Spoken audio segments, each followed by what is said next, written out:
साथियों नमस्कार, आप सभी का हमारे चैनल उन्नाव की बात हमारे साथ में बहुत बहुत स्वागत है। आज हमारे सभी युवा साथी मौजूद हैं और जो आज का विषय रखा गया है, जो सामाजिक हित का मुद्दा है, वो विषय है इन्वायरमेंट, पर्यावरण की चर्चा करने के लिए हमारे सभी युवा साथी मौजूद हैं। सबसे पहले बात करते हैं सूरज जी से। सूरज जी, आप इन्वायरमेंट को कैसे देखते हैं? देखिए बीरू जी, पर्यावरण कड़ी चीज हम लोग आज इस मुद्दे पे बैठे हैं बात करने। ये बहुत ही महत्वपूर्ण मुद्दा है। ये हमारा भूमंडल जो है सभी चीजों के बैलेंस में है। नदी, तालाब, हवा और कह लीजिए ध्वनि, सब कुछ बैलेंस करता है। अगर किसी भी एक चीज का बैलेंस बिगड़ रहा है, वो चाहे ध्वनि प्रदूषण हो, जल प्रदूषण हो, वायु प्रदूषण हो, हमारे लिए घातक हो जाएगा।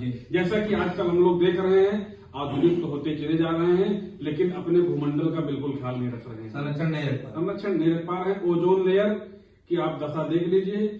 CFC जो गैस है पूरी तरीके से डिस्टर्ब कर रही है, जिसके कारण पराबैंगनी किरणें हमारे यहाँ वायुमंडल में आ रही है, भूमंडल में आ रही है और कैंसर जैसी घातक बीमारियां को जन्म दे रही है। जी, जब हम बात कर रहे हैं प्रदूषणों की चर्चा करते हैं, इन्वायरमेंट की चर्चा करते हैं, पेड़ पौधों की चर्चा करते हैं, देखा जाए इकोलॉजी या इकोसिस्टम की जब बात करते हैं, क्योंकि ये बैलेंस करके चलना है। बिल्कुल। जैविक और अजैविक की चर्चा करते हैं तो सबसे पहले जो जैविक शब्द निकल के आता है, दुनिया जब इन्वायरमेंट की बात करोगे तो आप दो ही शब्द मिलते हैं, एक जैविक एक अजैविक मिलता है। जैविक वो होता है जो दुनिया में सांस ले रहे हैं, सांस लेने में जो जो आएगा वो सब जैविक है, और जो सांस नहीं ले पा रहे जैसे हवा हो गया, जल हो गया, ये सब क्या है? अजैविक। नदी, पर्वत, पहाड़, ये सब अजैविक में आते हैं। यदि इन्वायरमेंट की संकल्पना आप करोगे तो यही दो शब्द मिलते हैं, और इन दो शब्द जो हैं इनका संतुलन बहुत जरूरी है। क्या आप पेड़ पौधों की तुलना नदी के बिना कर सकते हो? नहीं कर सकते हो। एक दूसरे के पूरक है। तो दोनों भाई, हमने कहा ना, आपको जैविक को भी संरक्षित रखना, अजैविक को भी संरक्षित रखना, तभी आप इन्वायरमेंट को एक बेहतरीन स्थिति में ले जा सकते हो। आगे चलते इसी और चर्चा को बढ़ाते हैं। हमारी कंपनी के CEO साहब मौजूद है, मिश्रा जी। मिश्रा जी से ये पूछना चाहते हैं, आप इन्वायरमेंट का संरक्षण किस तरह से कर सकते हो और इन्वायरमेंट का सामाजिक जीवन में क्या योगदान हो सकता है?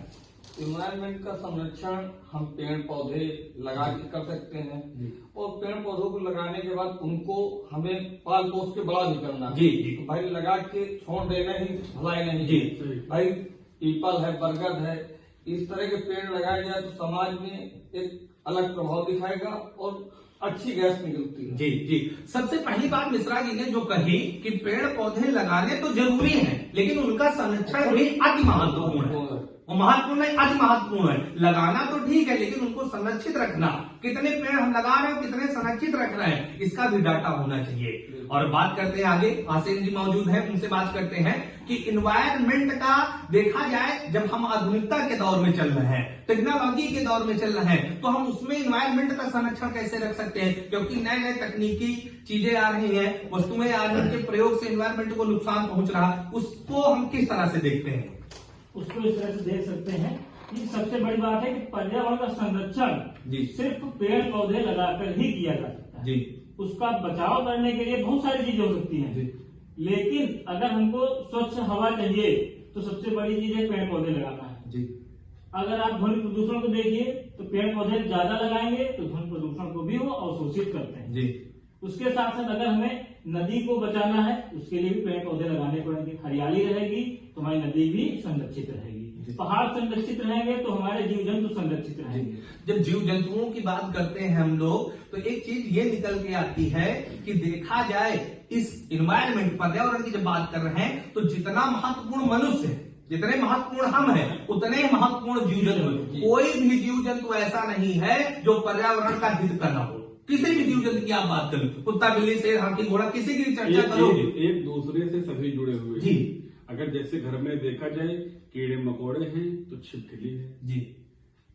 इसी तरीके से एक दूसरे से हर जीव साइकिल जो बना है, हमारे लिए जितना उपयोगी सांप है, उतना ही उपयोगी न्योला है। हर किसी को हमको संरक्षित करके रखना है। हम लोग आधुनिकता के दौर में सबको छोड़ते चले जा रहे हैं, जानवरों का शिकार करते चले जा रहे हैं। हालांकि सरकारें इस पर काफी कार्य कर रही हैं, जगह जगह पर वन संरक्षित कर रखे हैं, लेकिन फिर भी हम लोगों को भी सबको इस बात का ध्यान रखना चाहिए कि पर्यावरण को मेंटेन रखें, बैलेंस रखें। जब संरक्षण की बात होती है तो हमें वो चीजें याद आती हैं, आज से जब 10 साल 20 साल पहले हो जाते हैं, पहले जाते हैं तो हम देखते थे हर गांव में बाग होती थी, जंगल होते थे। आज की ये स्थिति है, ना बागें रह गई है न जंगल रह गए हैं। अब देख रहे हैं गांव में, हम देखते हैं बंदर आ रहे हैं, गांव के अंदर प्रवेश कर चुके हैं, लोग परेशान भी हैं, बंदरों से परेशान नजर आ रहे हैं। गाय हो गई, जंगली जीव जंतु हो गए, अब वो गांव की तरफ मुड़ चुके। मजबूरी है, कहाँ पे गए होंगे, है ना। तो कहीं ना कहीं ये जो समस्याएं उत्पन्न हो रही जीव जंतुओं वाली, उसके जिम्मेदार मनुष्य स्वयं।